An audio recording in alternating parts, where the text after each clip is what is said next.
নতুন সাইকেল পেয়ে আমার ছেলে কতটা দুদিন রোদের মুখ দেখা গেছিল না, আজকে আবার দেখছি একটু একটু রোদ বেরিয়েছে। হালকা রোদ আছে কিন্তু রোদের তাপ নেই, আর আজকে গরমও নেই। এই যে ভিজানো আছে, কাচবো।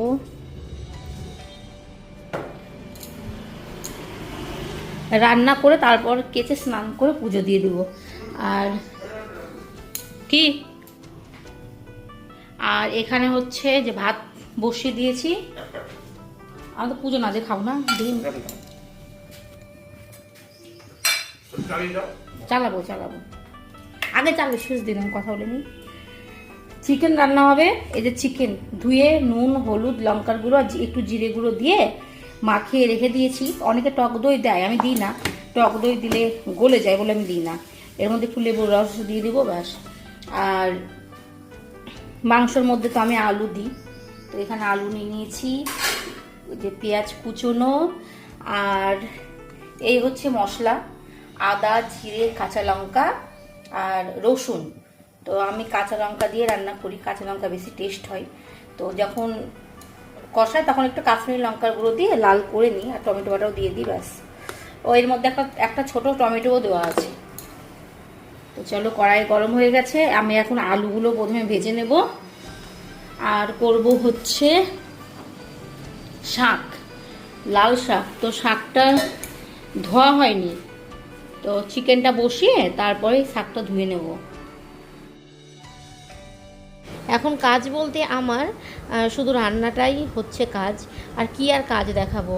সকালবেলায় মাসি এসে কাজগুলো করে দিয়ে যাই, আর ঘুম থেকে উঠে আমার ছেলেকে রেডি করে স্কুলে পাঠিয়ে রান্নাটা করি, তারপরে একদম পুরো ফাঁকা, আর কোনো কাজ থাকে না। তো আজকে রান্না করব হচ্ছে চিকেন। তো চিকেনটা আমি ভালো করে ধুয়ে নুন আর হলুদ একটু লঙ্কার গুঁড়ো জিরে গুঁড়ো দিয়ে ভালো করে মাখিয়ে রেখে দিয়েছি। তাহলে কি হয় বলো তো, লবণটা হচ্ছে চিকেনের মধ্যে ঢোকে আর খেতে ভালো হয়। তো আজকে আবার ফোড়নে আমি জিরে দিয়েছি। তো অন্যান্য দিন চিকেন রান্না করি কিন্তু আমি জিরে দিই না, ফোড়নে আজকে দিলাম। তো ফোনে দেখছিলাম যে জিরে দিয়েছে, তো কেমন হয় খেতে জিরে ফোড়ন দিয়ে জানি না, তো মনে হলো দিলাম। তারপরে পেঁয়াজটাকে হালকা লাল করে ভেজে দিয়ে দিলাম মশলাগুলো।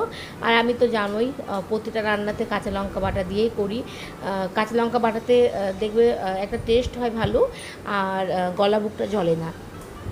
তো আগে শুকনো লঙ্কা দিয়ে আমি রান্না করতাম, তো দেখতাম যে গলা বুক জ্বলছে, তো সেই জন্য আমি এখন পুরো শুকনো লঙ্কা বাদ দিয়ে এখন কাঁচা লঙ্কা বাটা দিয়েই করি। আর গলা বুকও জ্বলে না, টেস্ট বেশি হয়। কালারের জন্য আমি একটু লঙ্কার গুঁড়ো দিয়ে দিই, আর টমেটো বাটা দিয়ে দিই, তো সেই জন্য খুব সুন্দর কালার আসে। আর পোলট্রি রান্না করতে গেলে দেখবে অনেকটা জল বের হয়। তারপরে খাসি দেশি মুরগি এগুলো রান্না করতে কিন্তু অনেকটা মানে অত জল বের হয় না। পোলট্রি থেকে অনেকটা জল বের হয়, তারপরে জলটাকে শোকাতে গিয়ে মনে হয় যে আমার অর্ধেক গ্যাস শেষ হয়ে গেল। তারপর আলুগুলো দিয়ে আরেকটু কষিয়ে দিয়ে দিলাম জল। আর ওইদিকে হচ্ছে লাল শাক।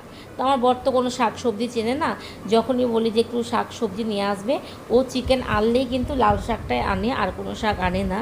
আর অন্যান্য দিন মাছ আনলে তাও আবার একটু অন্যান্য সবজি আনে।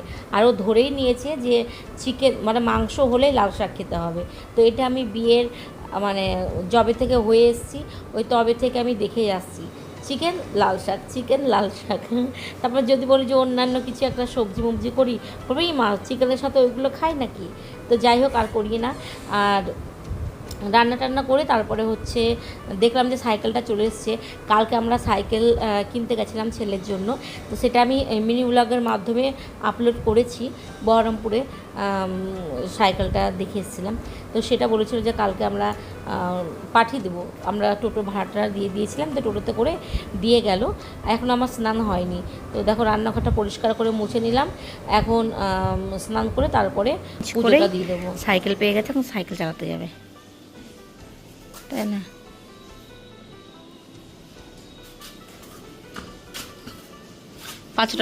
পাঁচটার সময় মামি আসবে, গিফট কিনতে যাবো না, কি দেবো তোর বন্ধুকে?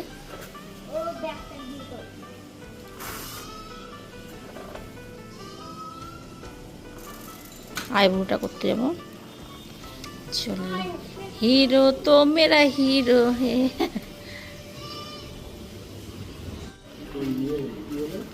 বাবান, সিট নিচে করতে হবে না? ঠিকই আছে।